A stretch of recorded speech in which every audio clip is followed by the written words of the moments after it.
Dawn broke over the West Philippine Sea, casting golden light on the restless waves and painting the horizon in hues of orange and gold. The air was crisp, filled with the promise of a new day, as Thea and her crew readied themselves for another day's work, hauling in their first big catch with practiced hands and hopeful hearts. Laughter and routine filled the air. This was their ancestral fishing ground, a place of identity and hope, where generations had cast their nets and built their lives. The camaraderie among the crew was as steady as the tides, their voices rising above the gentle slap of water against wood. Suddenly, a mechanical roar shattered the peace, slicing through the morning calm like a blade. The fishermen froze, eyes searching the horizon as the sound grew into a deafening thunder, their hearts pounding with a fear they hadn't felt before. Two military jets, marked with the red star of the People's Liberation Army, streaked low overhead, their metallic bodies glinting in the morning sun. The jets circled, engines screaming, sending seabirds scattering in panic and the men ducking for cover, their nets forgotten for a moment as fear took hold. The message was clear. This was no longer just a fishing ground, but a front line in a larger conflict, a place where ordinary lives collided with the ambitions of nations. The morning's promise vanished, replaced by fear and uncertainty. The sky, once bright and welcoming, now seemed heavy with threat. The sea, once a provider, now felt hostile, its sky a ceiling of intimidation, the vastness around them suddenly cold and unwelcoming. The fishermen exchanged silent glances, realizing their world had changed in an instant. Their unspoken fears echoed in every look, every tense movement. The jets banked sharply, their presence a chilling display of power, a reminder that the sea was no longer theirs alone. Thea and her crew were now unwilling actors in a geopolitical drama, caught between superpowers with no say in the unfolding events. The laughter was gone, replaced by the cold reality of superpower ambition. The men stood in silence, the weight of the moment pressing down on them. The fishermen gripped their nets, knowing the sea would never feel the same. Every cast now carried a shadow of doubt, every wave a reminder of the danger above. The sky above was no longer a symbol of peace, but of dominance, its blue expanse scarred by the contrails of foreign power. The front line had come to their doorstep, turning familiar waters into a battleground marked by invisible lines and foreign threats.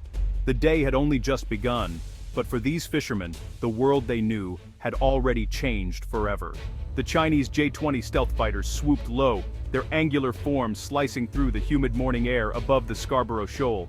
Their afterburners ignited the sky with fire and thunder, leaving trails of heat shimmering in their wake, the roar echoing for miles across the open water. The sonic booms rattled the fishing boats, sending the crew scrambling for cover, nets and buckets clattering to the deck as the shock waves hit. Captain Diaz, hands white-knuckled on the helm, had never seen such a show of force.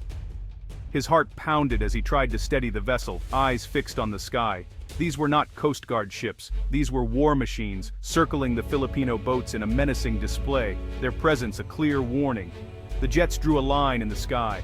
This is our territory, their contrails marking invisible borders that no one dared cross. No radio calls, just the language of intimidation.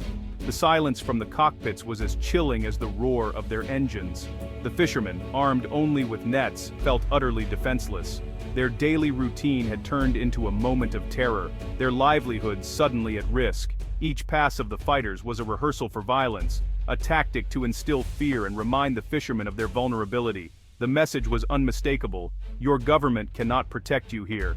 The sky, once a symbol of freedom, now felt like a cage. After several agonizing minutes, the jets vanished, leaving only silence and the stench of jet fuel hanging over the water, a toxic reminder of their power. The fishermen emerged, shaken and pale, their hands trembling as they tried to return to their work. The memory of the jets still fresh in their minds. The calm sea now felt like enemy territory, every ripple a reminder of the threat above. The sky above their ancestral grounds belonged to the dragon, its shadow stretching across the waves and into their hearts.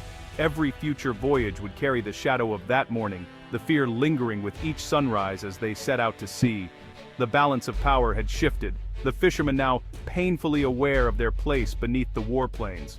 The fishermen's world had changed forever. The memory of the jets etched into their lives, a constant reminder of the new reality they faced. As the jets disappeared, a new threat appeared, a large Chinese survey ship deploying massive orange buoys, each marked with Chinese characters and flags. The buoys formed a boundary around Scarborough Shoal, a physical claim to the sea. These were not for navigation. They were political markers, rejecting international law and the 2016 Hague ruling.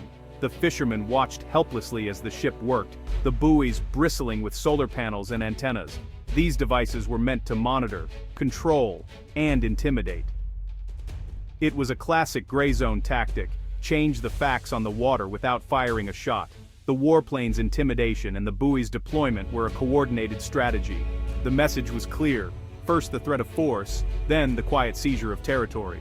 The fishermen's fear turned to confusion as Chinese Coast Guard cutters arrived, their imposing silhouettes looming on the horizon, engines rumbling through the morning mist. The cutters began herding the Filipino boats away from the shoal, corralling them like intruders in their own backyard, leaving the fishermen bewildered and powerless. The radio crackled with frantic voices, urgent and panicked, as captains called out for guidance and reassurance, their words nearly lost in the static.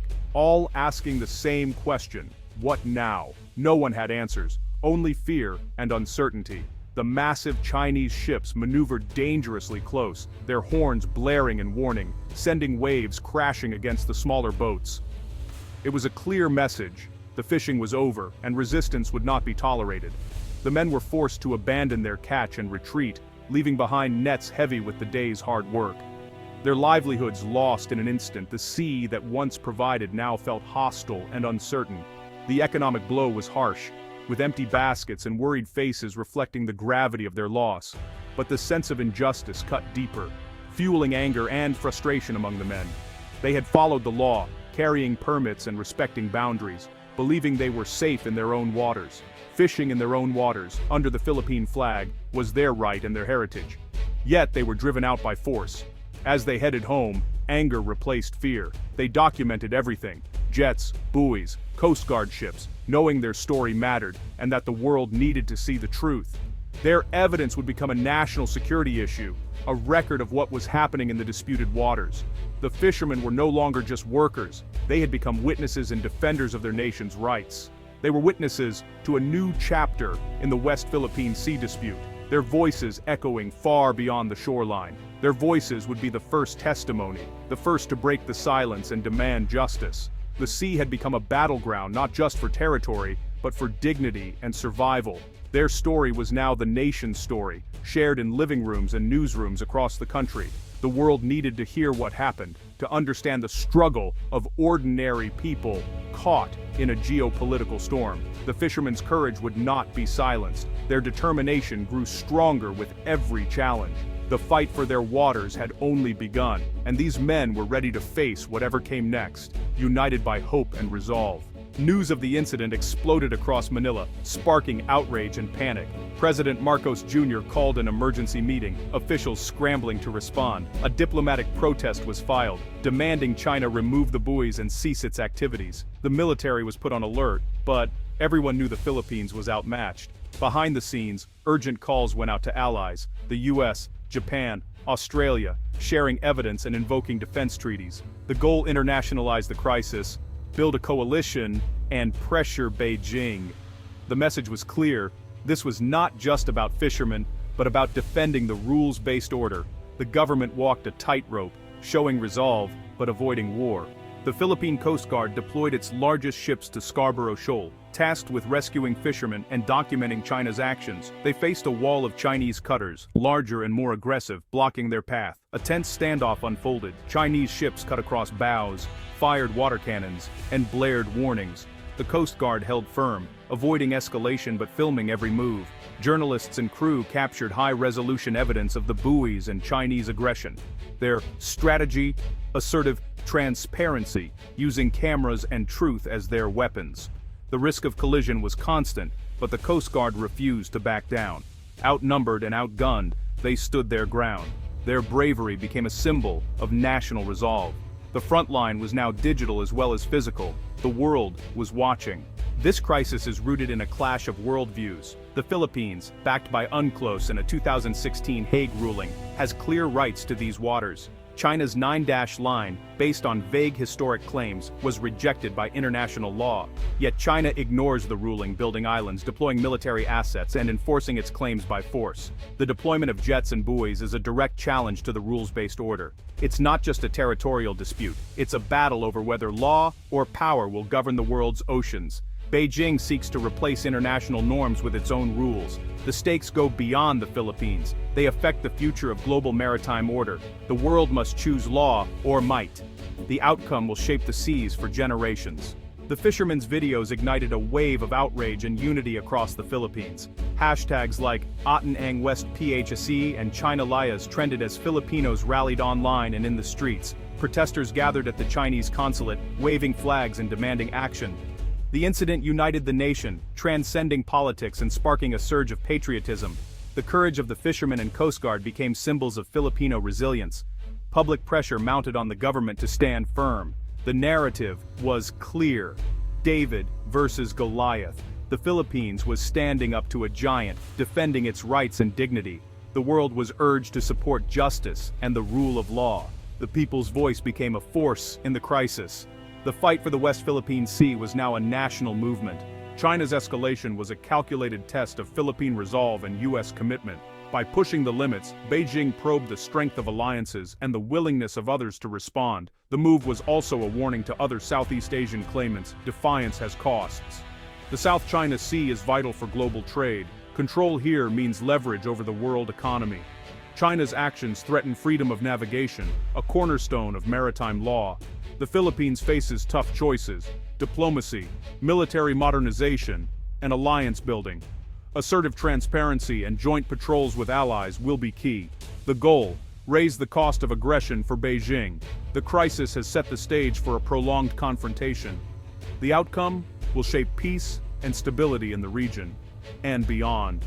The world is watching what happens next.